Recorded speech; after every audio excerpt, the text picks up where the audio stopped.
What is eternity's worth?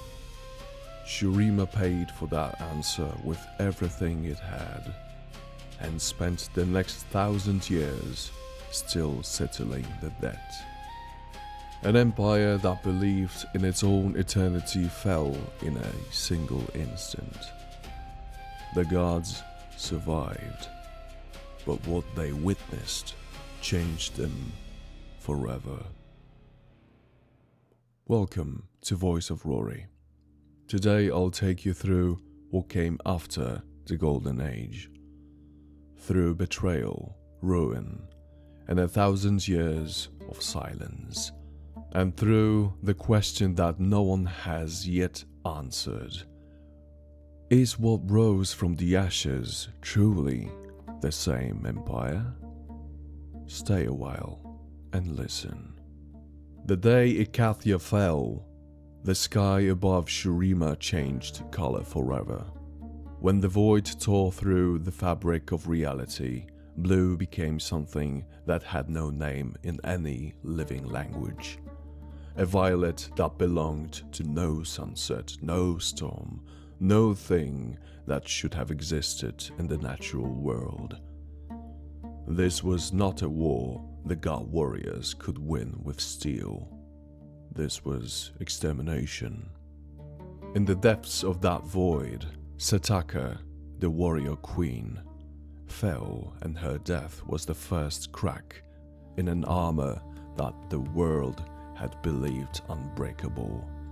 The mages of Ixtal, once allies of the Empire, deepened their isolation, retreating behind walls of elemental magic. It was not the first time they had looked away from the rest of the world, but this time they looked away for good. Shurima survived.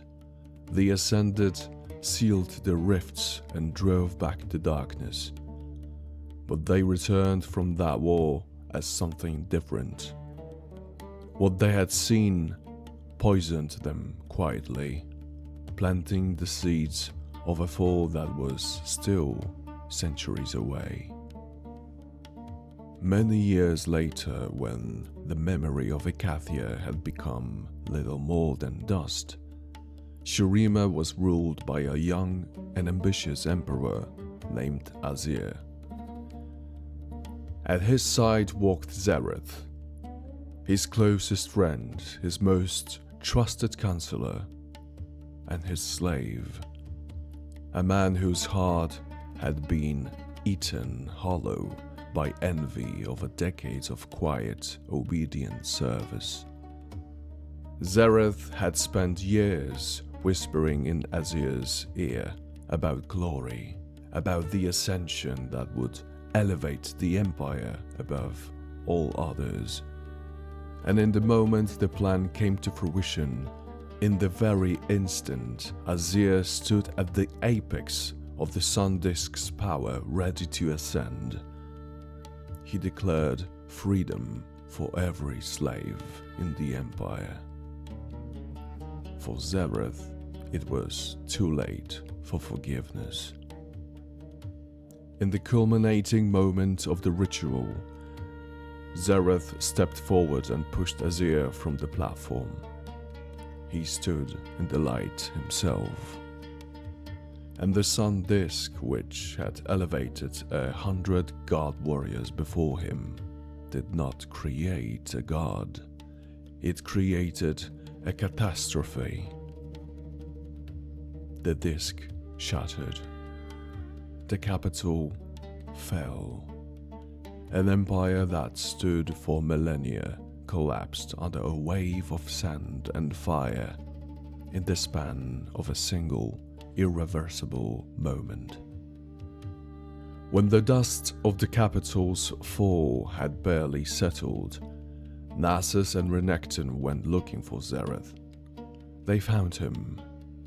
Not a man, but something that could no longer be called one. Pure energy. Hunger wearing the shape of light. A being that had stolen the power of the sun and knew only one thing to do with it. destroy. The battle that followed shook the ruins of a city that had already been destroyed. The brothers fought together against something that outmatched them both, and neither could hold it alone.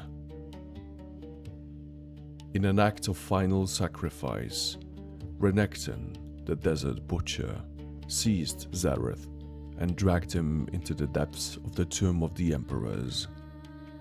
He ordered his brother to seal the doors, to lock them both inside forever. Nasus obeyed. For 1,000 years, in absolute darkness, Zareth whispered, slowly, patiently, feeding poison into the mind of the man who had imprisoned him, until Renekton's heroism curdled into madness and his fury had no target left but his own kin. For 1,000 years, Shurima was a graveyard. The descendants of the greatest civilization in Runeterra's history forgot how to pronounce the name of their own empire. They became nomads, people of sand and wind fighting for water and shadow in places where palaces had once stood. Beneath the desert, the Zersai hunted in the dark, and the Queen Rek'Sai answered to nothing but hunger. Stories of the Ascended survived, but only as myths. The kind of stories mothers told their children to keep them from wandering at night. No one believed the gods had truly walked this land. No one believed a city lay buried beneath the sand. But it did. Waiting. Silent. Everything changed when a Noxian noblewoman named Cassiopeia hired a mercenary named Sivir to find the legendary tomb. Cassiopeia, driven by an ambition that had long since crossed the line into something darker, used Sivir's ancient blade as a key, and when the doors opened, Sivir's blood soaked into the sand. Royal blood. The last thread connecting the living world to the bloodline of Azir. Azir returned from nothing, and his first act was not conquest, not domination, not the reclamation of his empire. He carried a dying woman to the oasis of the dawn and let its waters heal her. That single act of grace, that moment where power chose mercy instead of domination, was what made him worthy. The sun disk recognized it. The Ascension came. And from the ruins of a city buried for a millennium, Shurima rose. The golden sun disk shines once more above a restored capital.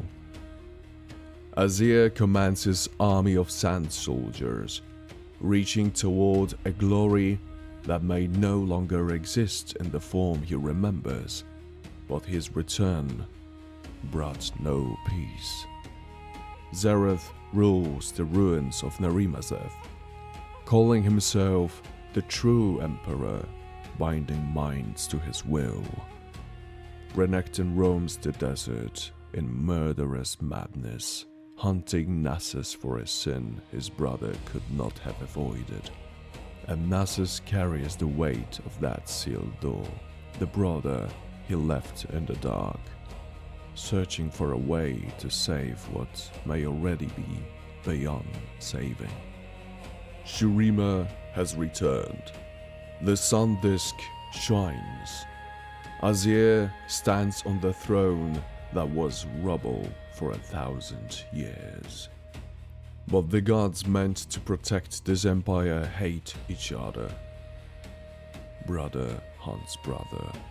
The architect of its fall declares himself its future, and the hunger that nearly consumed Shurima once before still sleeps beneath the sand, patient, unsatisfied, waiting for the next mistake.